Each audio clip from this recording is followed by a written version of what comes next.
As our living planet drifted on the sea of eternity, soon after the dawning of the 20th century, the winds of change began to blow. Events were to take place which would change the course of mankind forever. The atomic age had arrived.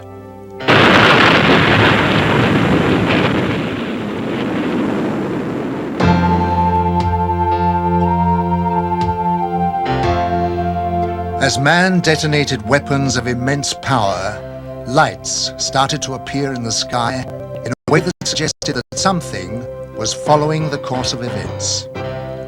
The shattering thought imposed itself that we were perhaps not the only inhabitants of the universe. Since the beginning of civilization, we had been watching the stars, never dreaming that they, in turn, might be watching us. History was about to change.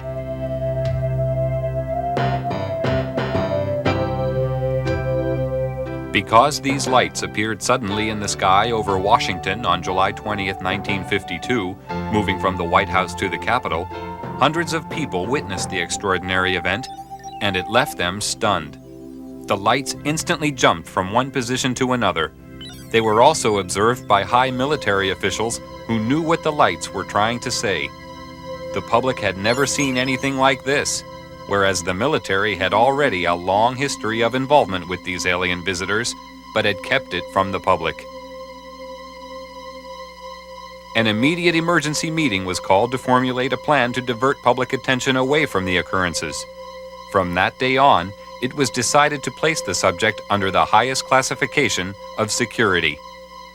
Then came the first announcement to mislead the public made by Chief of Air Intelligence, Major General John Sanford. We can say that the recent sightings are in no way connected with any secret development by any agency of the United States. From that day on, the biggest secret of the century began. How did it all start?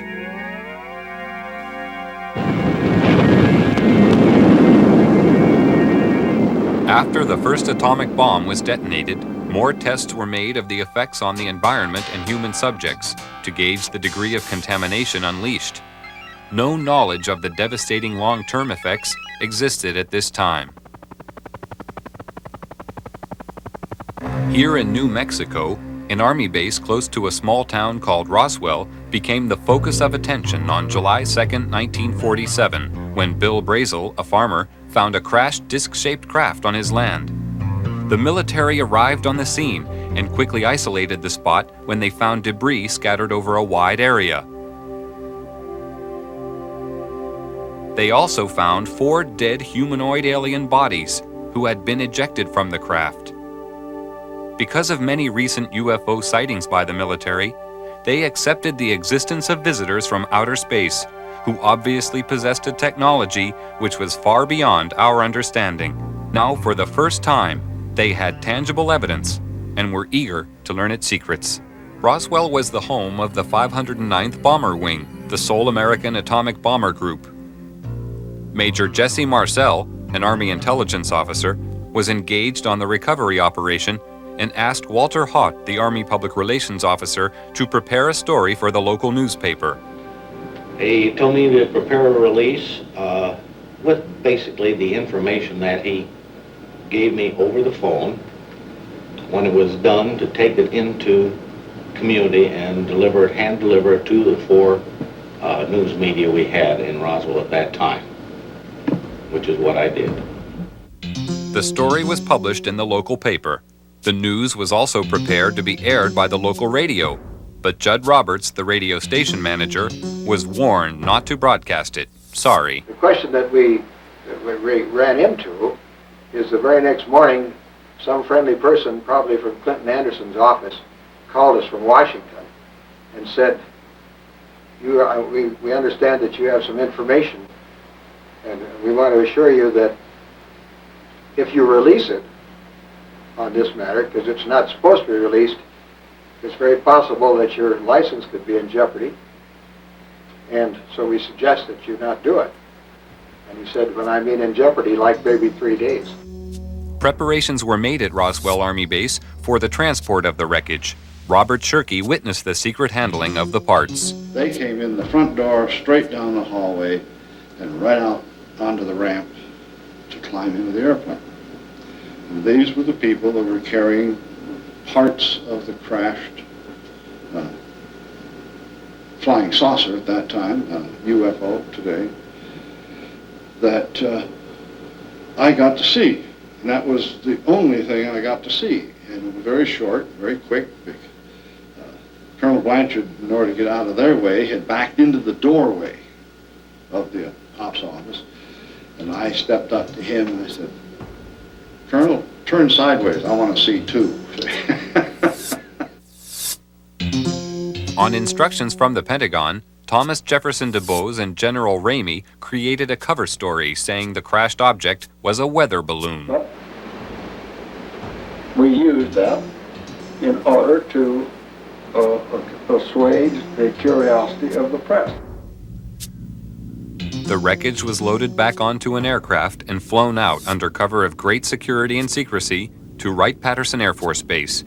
The pilot kept silent for several years, but informed his wife after the story appeared in a newspaper. I guess now that they're putting in the paper, I can tell you about this. I wanted to tell you for years. He said, I want you to read this article because it's a true story. And I not only know that it's true, but I'm the pilot who flew the wreckage of the UFO to Dayton, Ohio.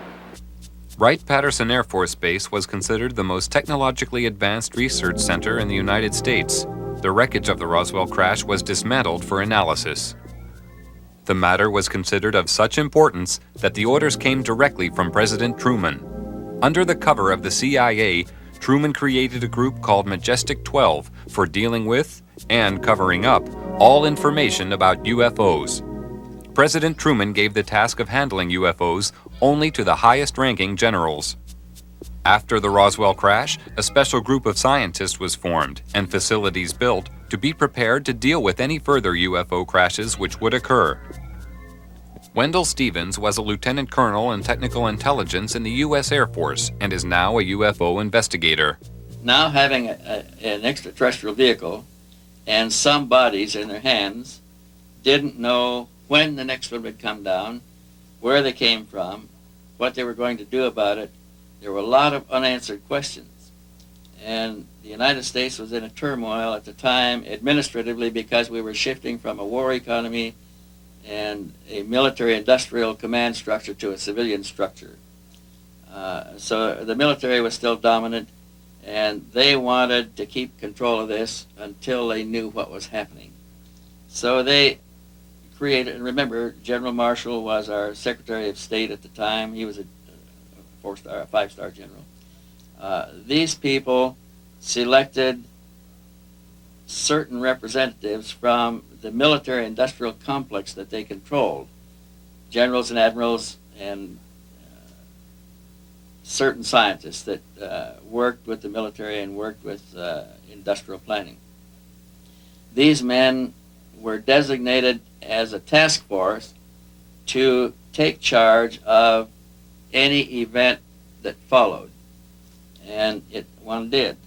Almost a year later, on the 25th of March of 1978, the next one came down, 1948, the next one did crash, and it came down under observation by radar, so that we knew where it landed at the time that it struck the ground, and a helicopter was over it in less than an hour. It reported what it observed, and the plan generated by these people from the military-industrial complex after the Roswell crash was immediately put into place. All of the generals and admirals and advisors and scientists were contacted and ordered to proceed to a base in Colorado, where they were picked up and driven to the crash site. Now all of these men have gone to the scene to see for themselves what an alien vehicle looks like, and they were going to advise General Marshall directly, who was controlling everything from a remote position from telephones, on how to proceed. And when an operation is that big, you can't cover everything up. We discovered that the owner of the property where the vehicle came down was arrested in his house with his family, and they were kept in the house for 4 days, not allowed to go outside or anything. All the roads in the area were blocked. All access was closed. People that lived close enough to know something about it were kept in their houses. Now, if it never happened, then this evidence wouldn't exist. But now we are finding solid evidence that something strange did happen, and that these events actually took place. Then we found people who observed the recovery of the craft from a distance, that saw the task force moving across off roads over country to a secure military facility at Los Alamos. And with these leads, we were able to turn up other witnesses, all of whom had been sworn to secrecy by their superiors at the time they participated in these events. And only a few of them would talk to us, and only on condition that they not be identified because of their vulnerability.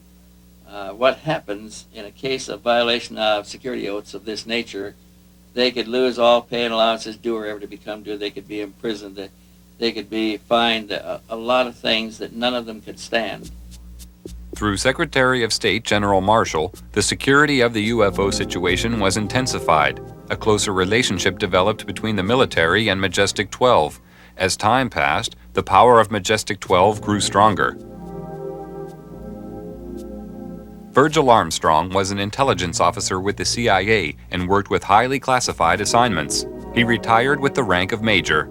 I received documents which said that a UFO had landed in the middle of White Sands, New Mexico proving grounds, and that this object was inert, was under surveillance, and would be kept under surveillance until they could determine whether it was hostile or friendly.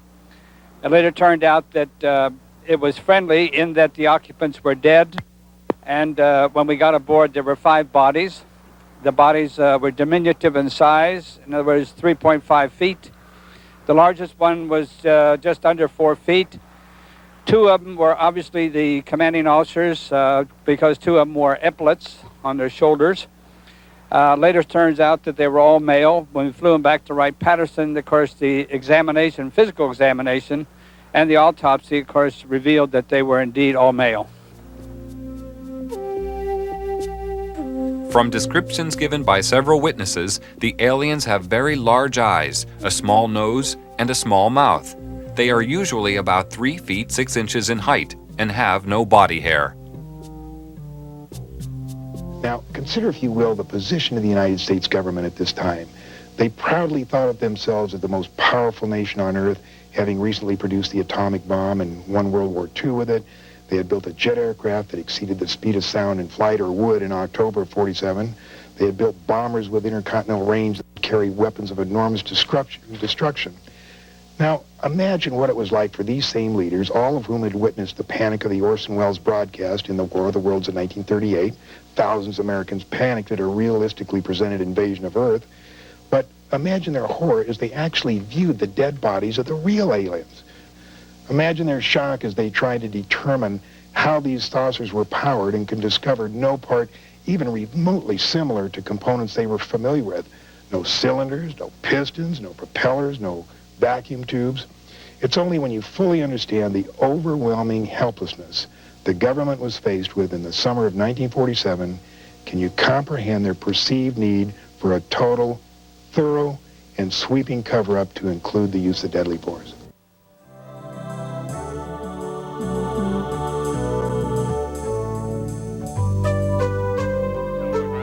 President Truman ordered a heightened level of security after the capture of a live alien from a UFO which had crashed. Because of the ever-increasing numbers of UFO sightings at the time, it was decided to create a project called Blue Book, which was designed to suppress public knowledge and create an atmosphere of ridicule around the subject of UFOs. Professor J. Allen Hynek was a professor of astronomy and an astronomical advisor to the United States Air Force on their UFO educational program. And I know the job they had.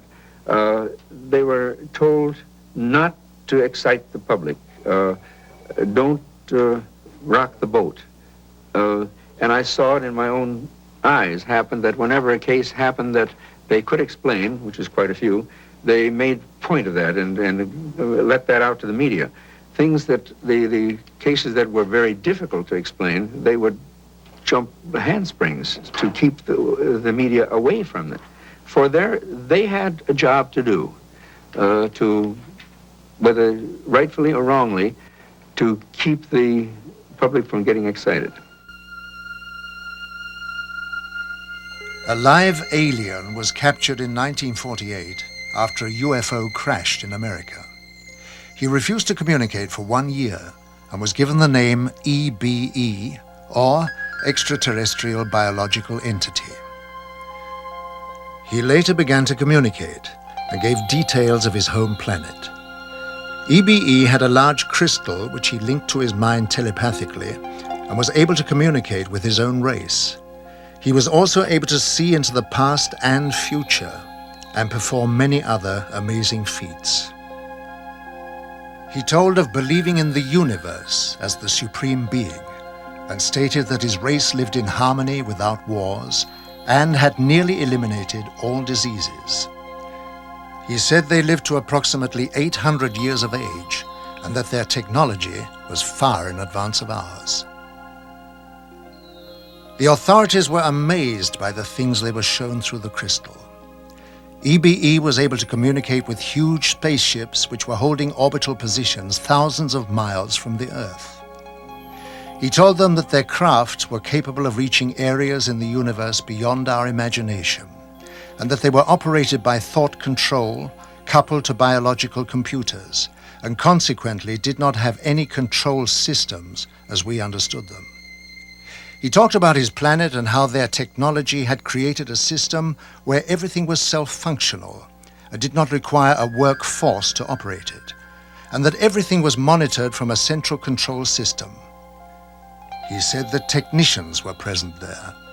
He said their power source was eternal energy from the cosmos.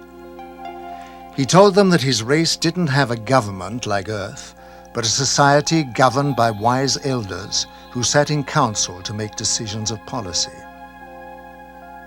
They did not have a monetary system because the needs of the people were catered for by the Federation, which made them all equal. At the request of the aliens, a meeting was arranged with President Eisenhower in 1954. It took place amid tight security at a secret location.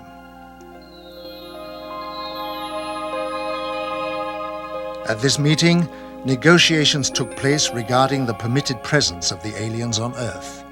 Eisenhower told the aliens that the world was not yet ready for them.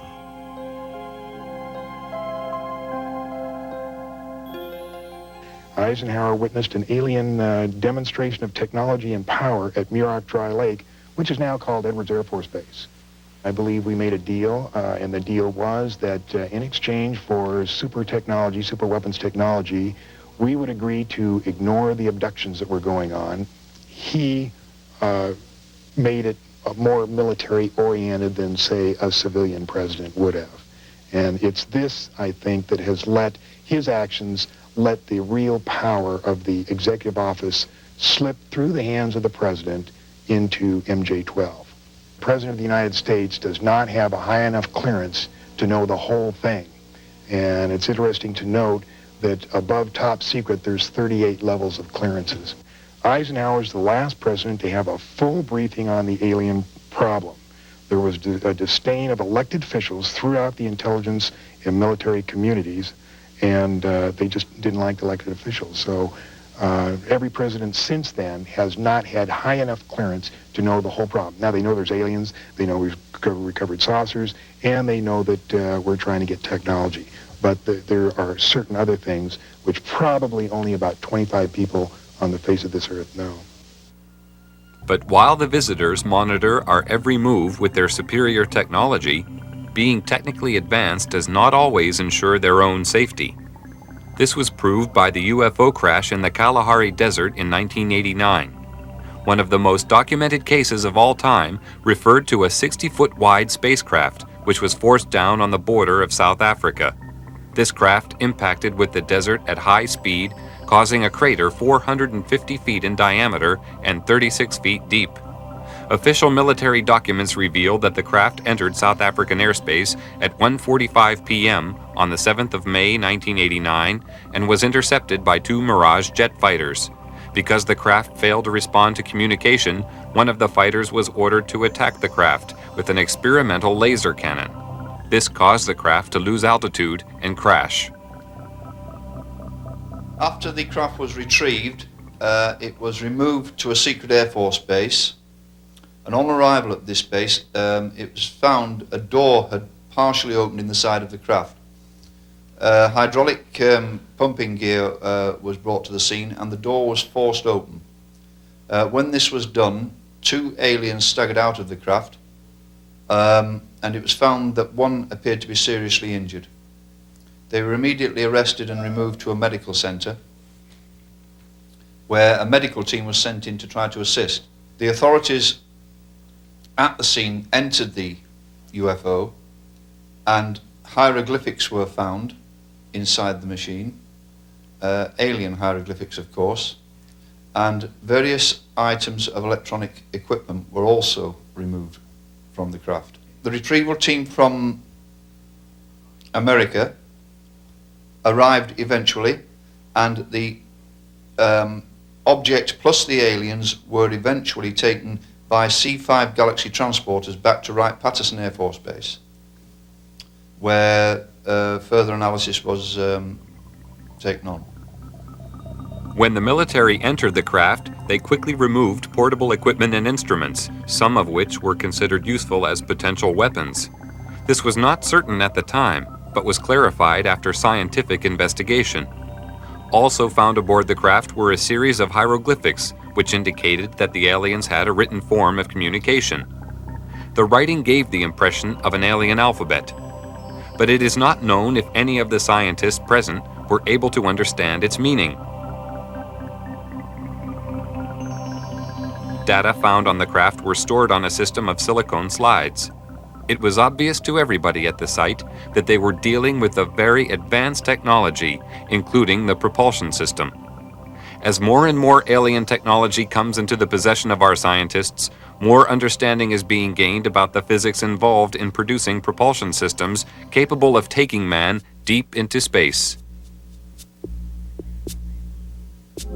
The American Naval Deep Space Command, who also call themselves the Guardians of the High Frontier, are responsible for the location and identification of all objects in space around Earth. It's their claim that they can track and identify an object as small as a football at a distance of 30,000 miles. They refer to unrecognized tracks as unidentified orbiting objects and have been known to locate up to 6,000 of these in a 3-month period. Their area of responsibility lies outside the Earth's atmosphere. Below this level, the monitoring of the sky is taken over by NORAD, which is the North American Air Defense Network.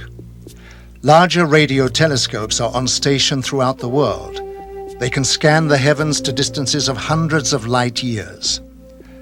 This network of space surveillance ensures that any object heading towards the Earth can be tracked from a vast distance. As an object approaches, it is monitored throughout its journey. If any object should land or crash on Earth, the contact point is known immediately, and quick response teams swiftly arrive on the scene.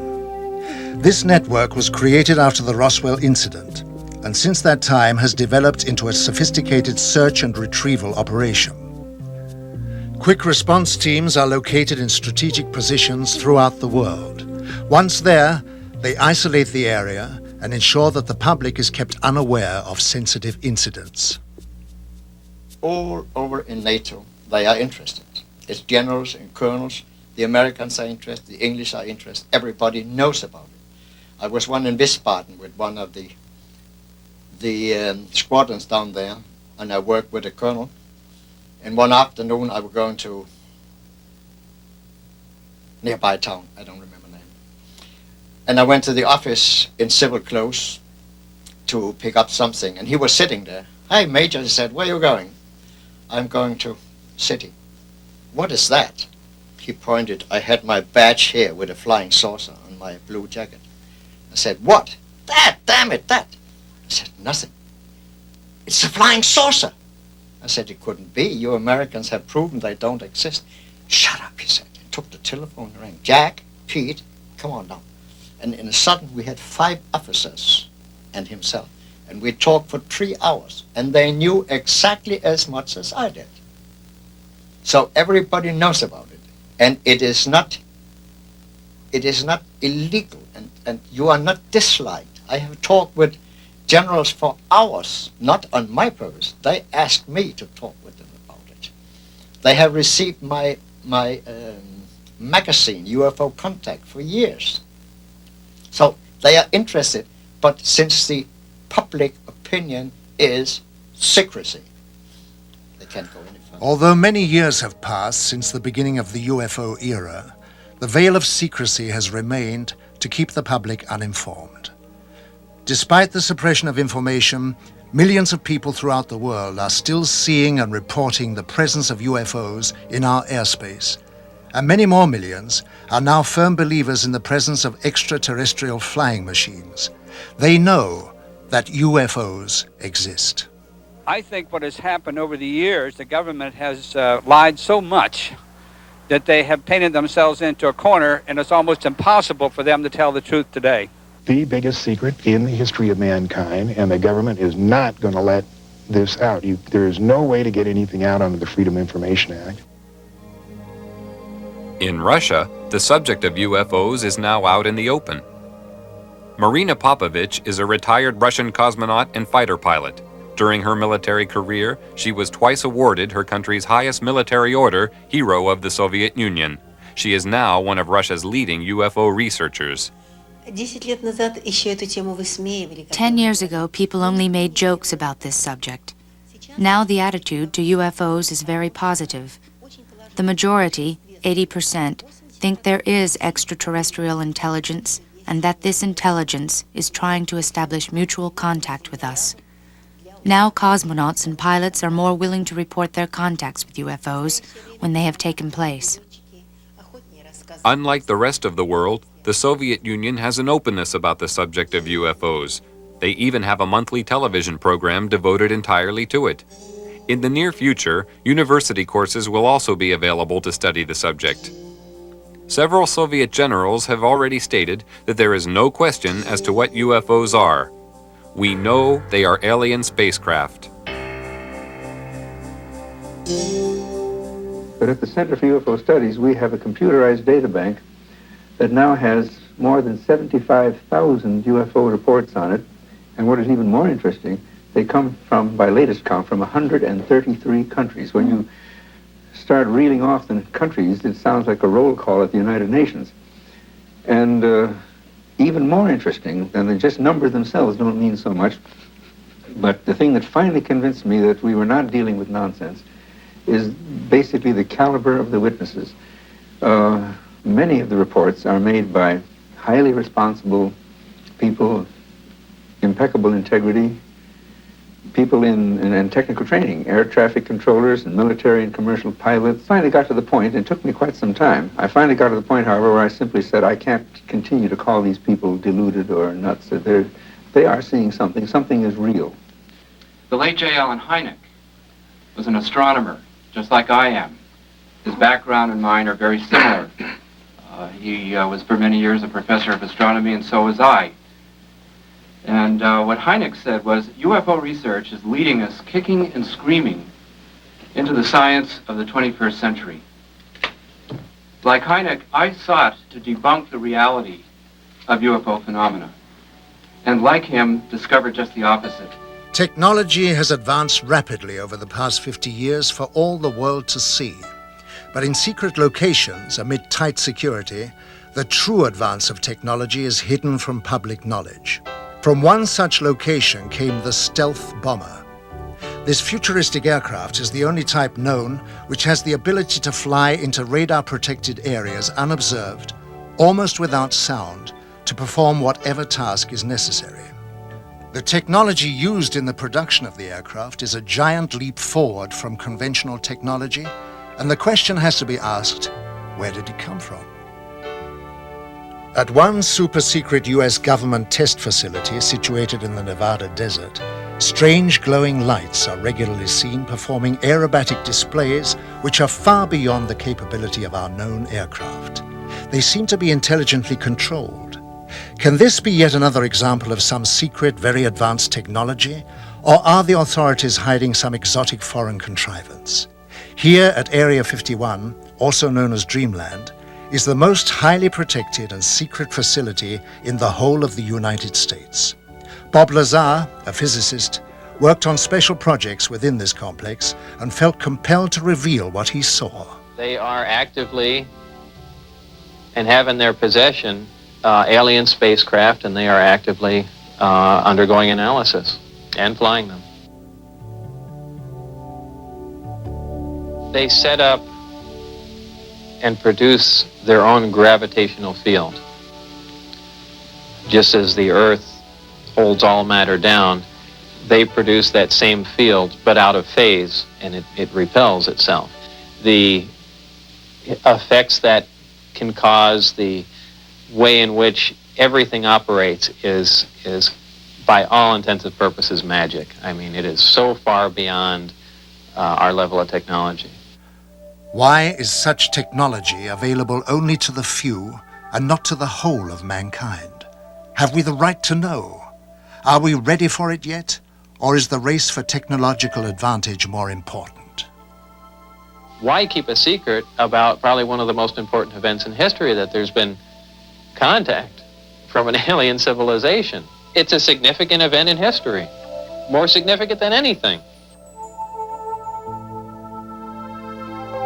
With the tremendous distances involved, travel to the stars would seem impossible.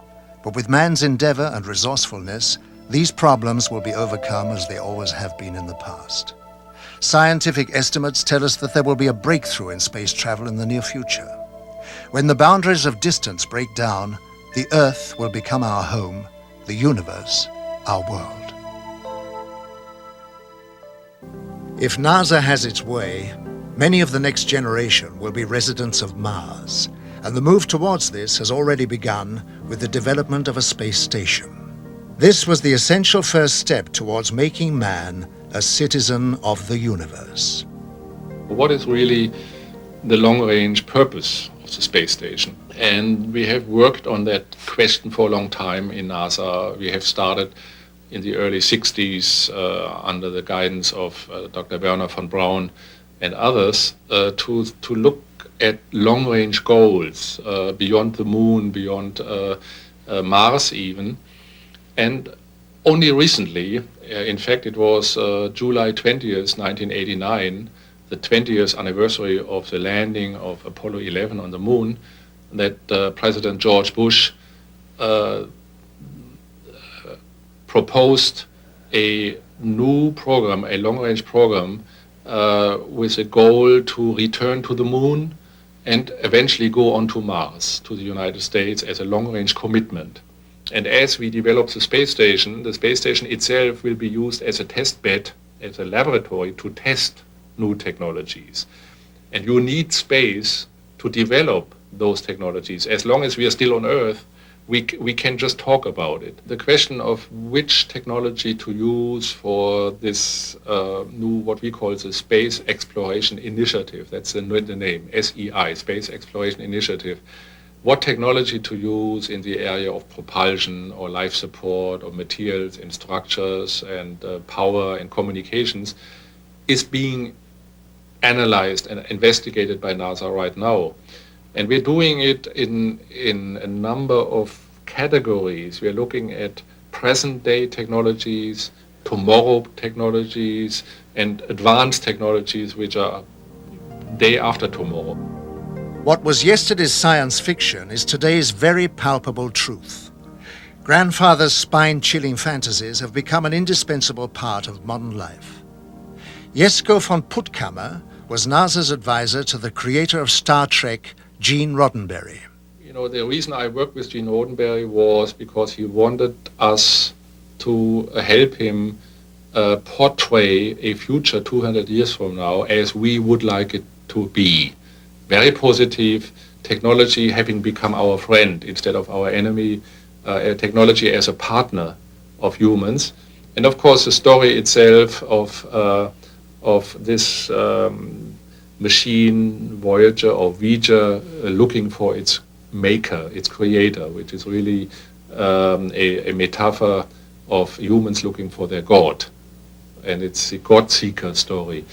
And so he wanted NASA to show that the technology which the movie and his TV series depicts is accurate, that the physics is accurate, that the mathematics is accurate, that the astronomy is accurate. The propulsion system of the Star Trek consists of two major elements. One is the energy source, just to provide energy, which is the antimatter system. That makes sense, that could be done.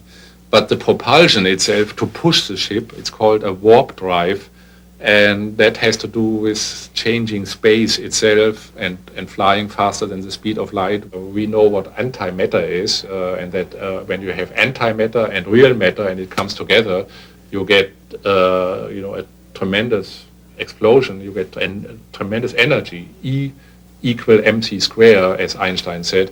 And so this is the most powerful reaction you get in the universe, therefore the Starship Enterprise uses it.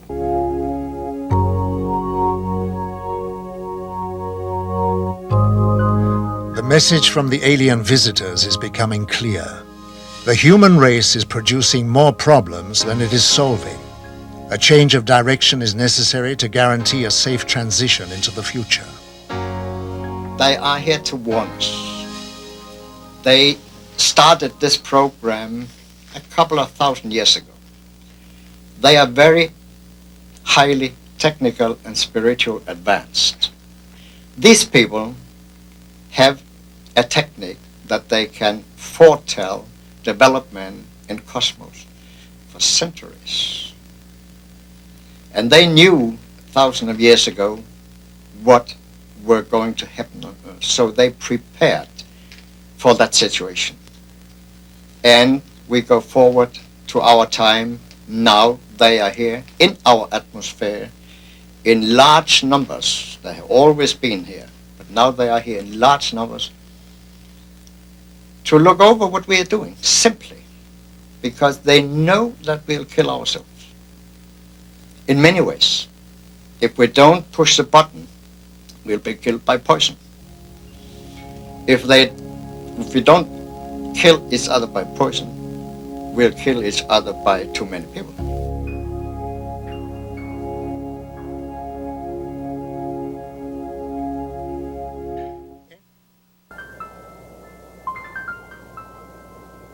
Earth, the gem of the cosmos, a living, breathing miracle of creation, the home of mankind, a partnership of dependency and loyalty to each other.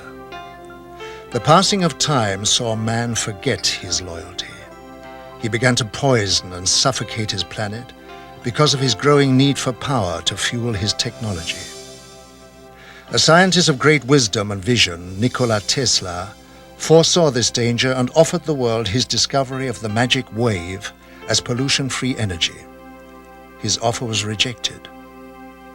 Tesla gave you multi-phase power, he gave you AC power, the practical transmission of electrical power, the rotating electromagnetic field that made motors and generators possible. And so he literally helped you bring in the electrical 20th century. Had it not been for Nikola Tesla, your cities would still be dark, you still would not have electric power, and you'd still be struggling around in the dark. So yes, Nikola Tesla was important to us. Had we listened to Tesla about the other parts of the magic wave he had discovered, he would have given us cheap energy. I delivered a paper in Ottawa, Canada, where I gave the actual mechanism by which his amplified transmitter, his magnifying transmitter, actually worked. There are over 1,000 papers in the scientific literature that show that mechanism is real. It would have worked, and he could have given the world cheap energy. You could not, however, have had a power meter on that you sell it to folks. They could have tapped it cheaply and freely just for building the antennas and putting in the taps. And so the powers that be suppressed Tesla and Tesla's work because of the fact that he was going to get the power meter off of your power. He would have given you cheap energy and cheap power and clean power. He did give you radio, he gave you fluorescent lights, he gave you the things that made motors and generators, and he gave you the electrical 20th century. He would have given you a lot more had we listened to Tesla and funded him. Tesla's advanced knowledge of the laws of electricity and magnetism, combined with his ability to put them into practice, gave him foresight into the next generation of electronics with regard to light and its structure. He was an ambitious man who was a great favorite in society, where he would show a light bulb in his hand burning without any electrical connection. Tesla said, "I could only achieve success in my life through self-discipline, and I applied it until my wish and my will became one." He was a magnificent genius, and had he been funded to continue his work, the world would have been 100 years further in science than it is today. Here some 80 years later, so to speak, after the collapse of his magnifying transmitter, and here we are trying to rediscover what Nikola Tesla was doing right at the turn of the century. And so we're almost a century behind where we should be. That's the importance of Nikola Tesla. Progress is the process of moving forwards and not backwards. It is a combination of achievement and forward vision, which serves its creator without fear of unforeseen consequences. There can be no progress if these rules are not observed. People always back something they call progress without giving it a proper definition. I think technical innovation is not progress by a long way. Technical innovation can only be progressive when it is combined with a step in the direction of humanity, and it's just that I miss. Nuclear power stations are not progress. Because of this monstrous gigantomania in the buildings and the walled-up concrete areas and the risks, you are here playing with a fire that can't be put out. And the risks are extremely inhuman. And so these gigantic buildings are put up, and especially the military-industrial building complexes, which in the end all lead to the scars of this pseudo-progress, practically destroying the natural foundations of human life. And so that the whole of society becomes, in effect, a society of chaotic beings that will lead to global suicide.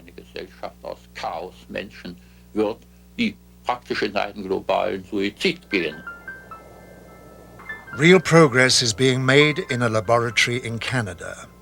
Here, the full significance of the physical laws of light and space have become clear to John Hutchison, and he is utilizing this knowledge to produce cause and effect experiments which lead to an understanding of the harmony of nature.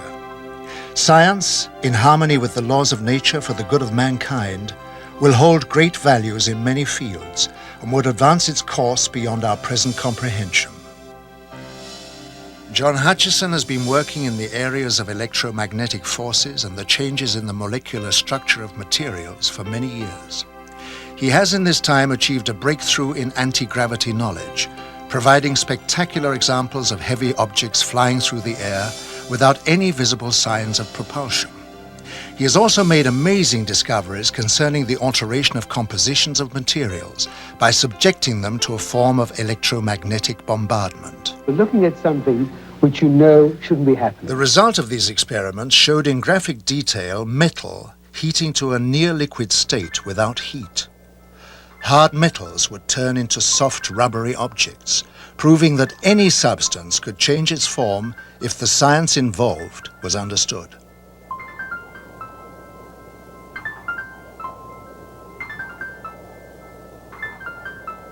I immediately realized that this had tremendous significance. It had significance in space, it had military implications, and its understanding could possibly open up a whole new energy source. Hutchison is one of the growing number of scientists who realize that by applying physics to the natural laws of the universe, science will be taken into areas previously unrecognized. John Hutchison's achievement will give science a new momentum as it moves into the next century. The technology that we are aware of is quite staggering anyway. But then there is also the technology which the governments are putting together, which we don't know about, and they've obviously got their own reasons for their secrets. But if we had any comprehension of how advanced this technology was, then I think people would then begin to realize that even our own people are far more advanced than they would believe. And once they can realize how wrong they were in this direction, then they can start to wonder, well, if we are as advanced as this and we'd no idea of this, is it not feasible that there is something out there which is more advanced than this? And perhaps all the technologies which are being put together at this moment in time are catching up on our alien friends, which I very, very much doubt. But I'm sure that is the reason this technology is being put together. You've got to realize that things are not always as they seem. And once we can get out of this thinking, out of this box we're in, that there is something more than what we are being taught, what we have learnt, there are things outside the scope of this, then I think you'll begin to see the potential for people from out there visiting us. And not just now, not newly visiting us, but have been visiting us for hundreds of years. The truth about UFOs may be painful for us to face, and this might provide a continuing rationale for the government to maintain secrecy. But the truth will and must be known eventually.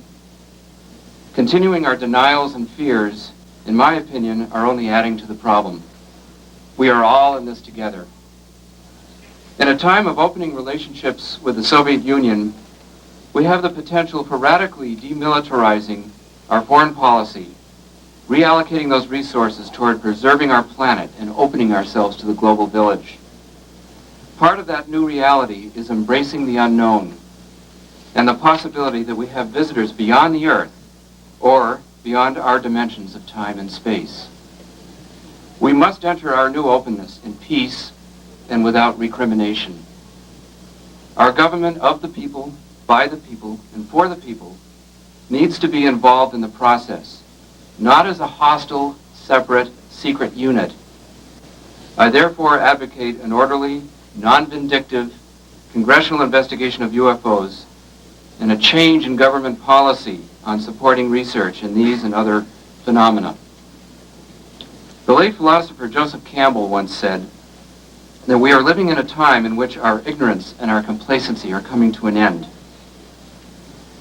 It's time we let go of our fears and evolve to a higher awareness of ourselves and our place in the universe. Maybe the cover-up was in our best interest, maybe not. Maybe the government underestimated the intelligence of the American people and decided we just couldn't handle it. But let me tell you this, the truth is still the truth, and nothing can change that. Not the military, not the government, and not me.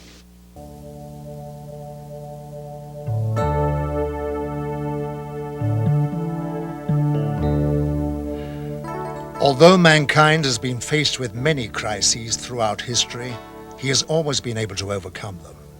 Today, the vast power and unlimited potential of man's mind is understood. In fact, he's created computers that can pick up and even reflect his own thoughts.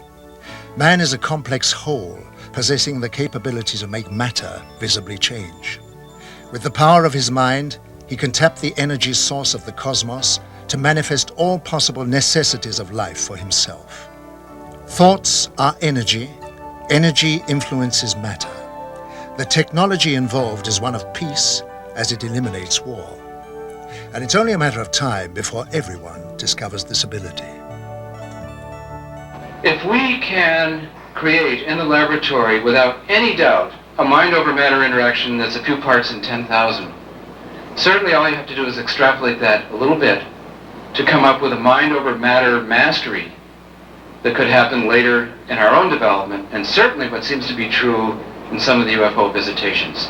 And of course also we have various case studies like Sai Baba being able to materialize and dematerialize things in his hand, or various forms of levitation. These are all things that are very real. They're not, drummed up by people. It's just that our ability to face that reality has been quite compromised. I should have known all along that the so-called new physics, in a way, actually makes all of this possible. That in a way, we physicists have kind of forgotten what we're all about. Einstein one time said that the whole purpose of science is to awaken the cosmic spiritual feeling. And we scientists are among the last to embrace that.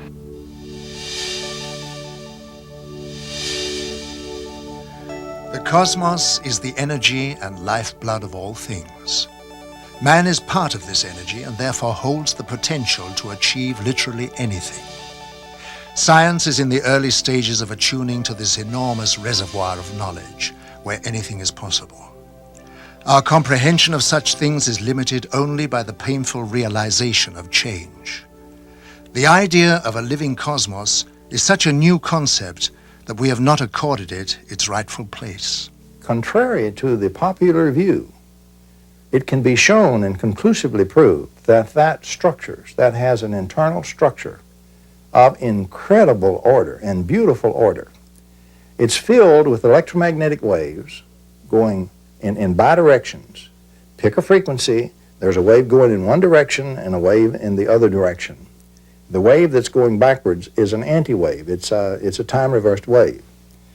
And the vacuum is structured. This potential, a vacuum is just potential is all it is. This potential is filled with a harmonic series of these waves. And so it structures spatially by bidirectional wave sets, and it structures vertically in terms of harmonics. Now, if you then invoke this structure, and you do that with a nonlinear material, and you put in one wave in the nonlinear material, that material will take from the vacuum that excess structure because it turns everything into a potential, and it will put out multiple frequencies and harmonics. That's what nonlinear materials do. Interestingly enough, if you take time-reversed waves and put in those harmonics, when they back up through, they will restore one wave. You can gather the energy and collect it and integrate it together and produce a single thing of much greater energy and lower frequency. And so what you have is the vacuum structures in frequency and spatially, and the connection are waves. And by the way, these waves do not have to move at the speed of light.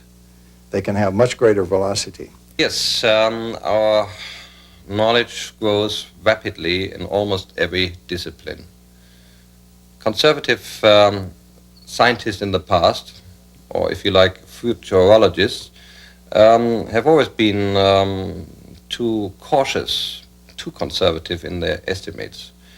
We know that there's a turnover every 5 years of doubling our knowledge, with the consequence that we have a completely different view on the world. Most people can't even keep up anymore with the advance in science. They have problems understanding modern computer science, cybernetics, biogenetic engineering, or nuclear physics. We talk today about great unified models of the natural forces. The man on the street can't keep up, and he is only superficially informed about new aspects. We don't know what will happen in 20, 50, 100 or 1,000 years. However, there's one thing we do know, that whatever happens in the future, science will have advanced far more than we can possibly think of today. And no imagination, no fantastic model that we may produce today will justifiably come close to the actual advance in 1,000 years. We really do have, right now, available to be born a completely new and drastically extended and drastically more capable physics, which unfortunately 4 nations of the world have weaponized but kept secret from their citizens and from the rest of the world. And what I am saying is that it's high time that instead of just using this in secret to build more weapons to kill more people and hurt more people or control more people, what we need to do is bring this out in the open and let's use it for the positive benefits, to heal people, to give them cheap energy and clean energy, to clean up the biosphere, to clean up our whole act, to be able to heal all these diseases and this kind of thing. That's what I'm saying we've got to get on with the job.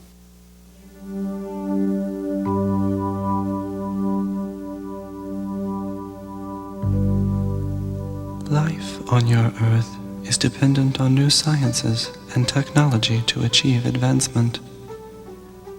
When your governments were first introduced to our advanced technology, their reactions were horrendous. Because the motive to gain power and control people was foremost in their mind, the technology was suppressed from the world. Technology should be made to work for the good of all, and placed in the hands of people of understanding who care and can control it towards a free world.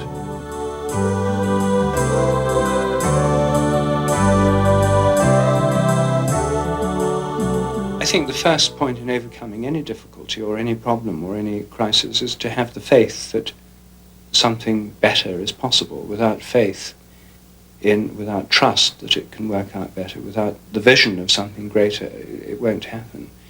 So I think we have to have some kind of vision, some kind of faith. In traditional Christian terms, this is the idea of the kingdom of heaven. And most visionary schemes in the West are under the influence of this Judeo-Christian model, that at the end of history there'll be a new era, a new dawn, a new age, the kingdom of heaven.